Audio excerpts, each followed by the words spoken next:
कक्षा 1 विषय Hindi.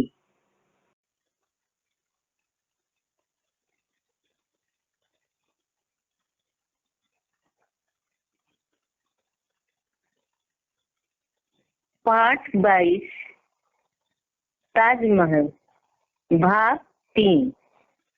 Good morning children.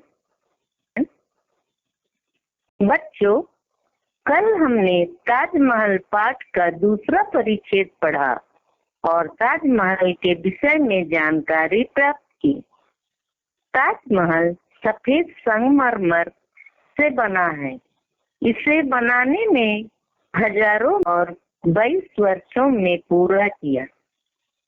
Taj Mahal के चारों कोनों पर सफेद संगमरमर से बनी 4 मीनारें हैं और बीच में एक बड़ा गुम्बद वाला भवन है।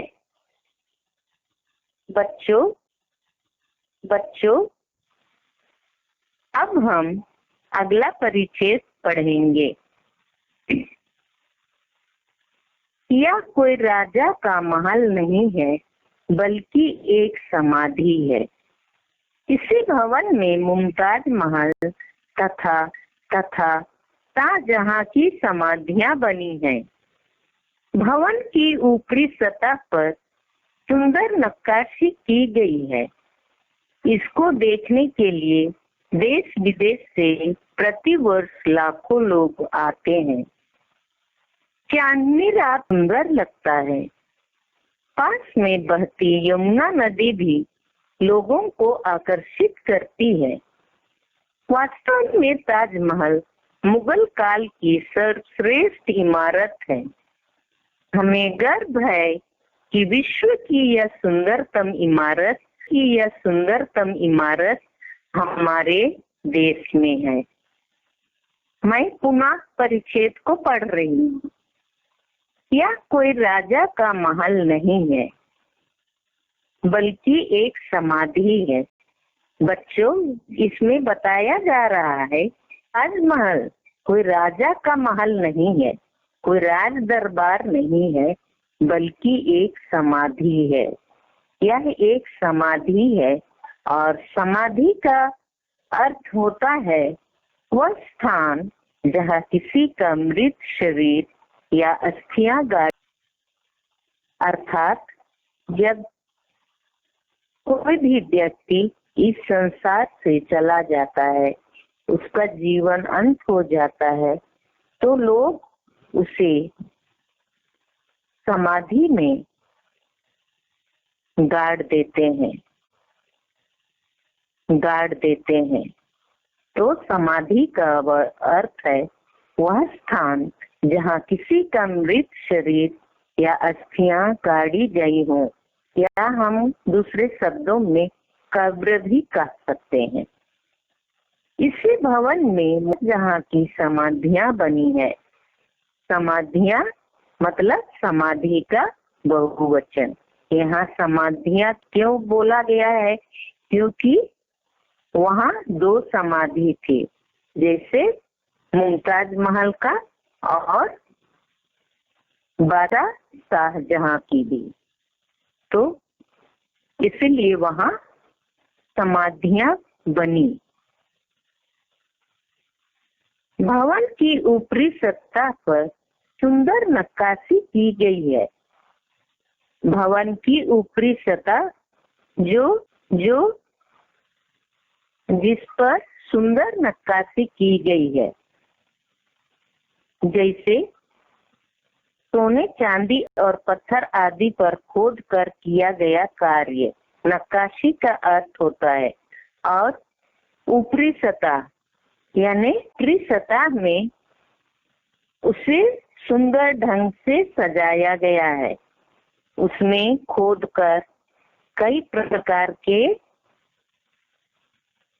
बेल बूटे और दूसरी आकृतियों से उसे सजाया गया है।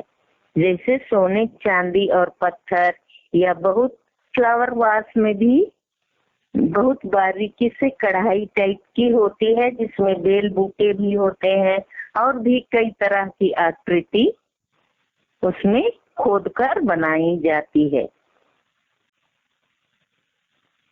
इसको देखने के लिए देश विदेश से प्रति वर्ष लाखों लोग आते हैं। हाँ बच्चों, ताजमहल को देखने के लिए देश ही क्या, विदेश से प्रति वर्ष हर साल लाखों लोग आते हैं। ताजमहल को देखकर ही जाते हैं। यदि कोई यात्री ताजमहल ना देख सका तो वह अपनी यात्रा को अधूरा ही समझता है। और वैसे तो हम भी, हर भारतवासी के मन में भी एक बार ताजमहल देखने की इच्छा जरूर होती है। इसीलिए भारत आने वाला हर विदेशी ताजमहल देखे बिना अपनी यात्रा क्या समझता है, अधूरी समझता है। चांदनी रात में तो ताजमहल बहुत सुंदर लगता है। खासकर चांदनी रात में ताजमहल बहुत सुंदर लगता है, क्योंकि चांद की रोशनी, चांदनी रात होती है और उसमें ताजमहल बहुत खूबसूरत लगता है। पास में बहती यमुना नदी भी लोगों को आकर्षित करती है। वह यमुना नदी जो बहती है और वह भी ताजमहल की सुंदरता में और भी चार चांद लगाती है। और वह लोगों को, वहाँ पर्यटक लोगों को जो वहाँ देखने जाते हैं उनको अपनी ओर आकर्षित करती है। वास्तव में ताजमहल मुगल काल की सर्वश्रेष्ठ इमारत है। वास्तव में मतलब सचमुच में ताजमहल मुगल काल का अर्थ होता है कि उस समय मुगल बादशाह, राजा महाराजा, उन्हीं को कहा जाता है बादशाह। और बादशाह मुगल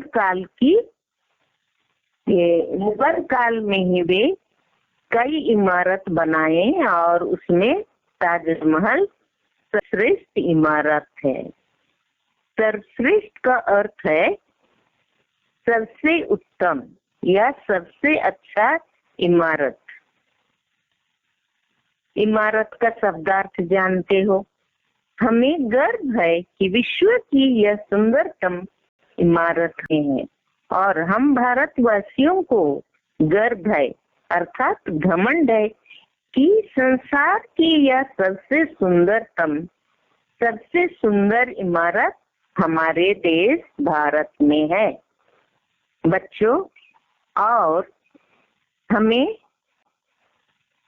क्या करना है? हमें अपनी धरोहरों पर गर्व करना चाहिए। ये हमारे धरोहर हैं। धरोहर का अर्थ होता है अमानत।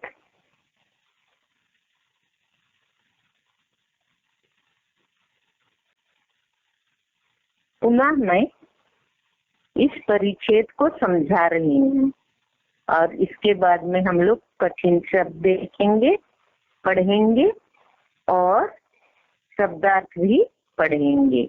यह कोई राजा का महल नहीं है, बल्कि है ताजमहल क्या है?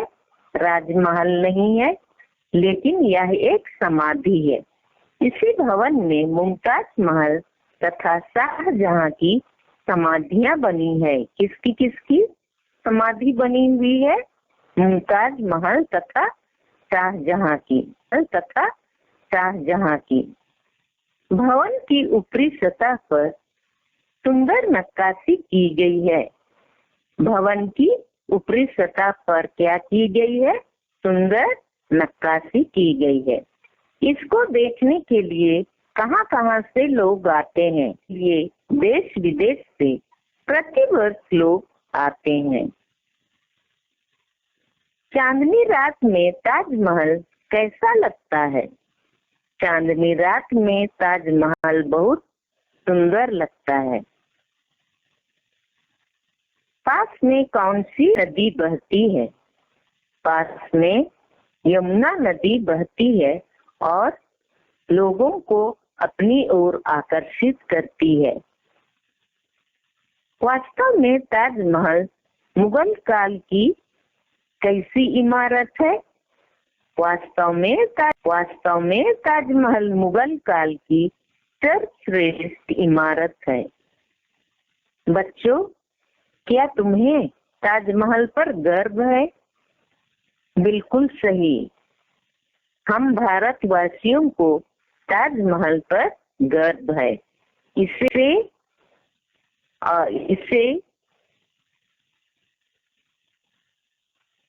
सही ढंग से हमें रखना चाहिए और इसकी देखभाल भी करनी चाहिए ताकि इसकी सुंदरता कभी धूमिल ना हो सके। शब्दार्थ पढ़ेंगे।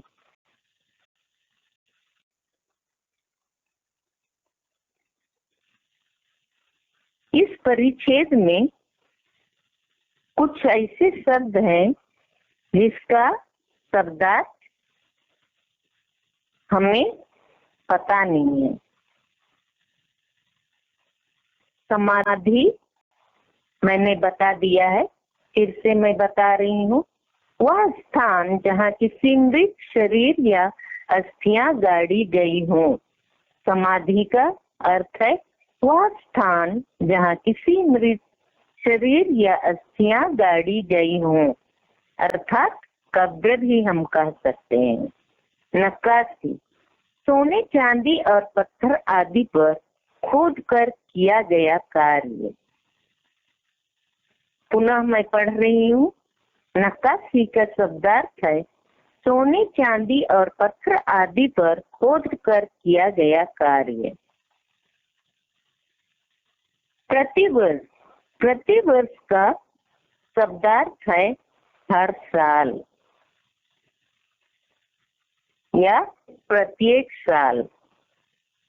आकर्षित या आकर्षण, ध्यान खींचना या खिंचाव, यानी जो भी वस्तु या व्यक्ति हो जो हमें आकर्षित करते हैं या आकर्षण होता है, हमारा ध्यान उस ओर खिंच जाता है और उसे हम बार बार देखने की इच्छा करते हैं। खिंचाव, अपने आप हमारा ध्यान खिंच जाना। सर्वश्रेष्ठ का शब्दार्थ है सबसे उत्तम या सबसे अच्छा। बच्चों, कुछ कठिन शब्द हैं इस परिच्छेद में, उसे हम ध्यान पूर्वक पढ़ेंगे। समाधि, समाधि का बहुवचन रूप है समाधियां। नक्काशी, देश विदेश, प्रतिवर्ष, चांदनी, आकर्षित, मुगल काल, सर्वश्रेष्ठ, वास्तव में। और ये कठिन शब्द नोट्स में भी दिए जा रहे हैं, इसे तुम लोग पढ़ोगे और दो बार लिखोगे और साथ में शब्दार्थ भी दिया जा रहा है, उसे भी आप अपनी कॉपी में लिखोगे, साफ और सुंदर से लिखोगे और याद करोगे। Thank you children.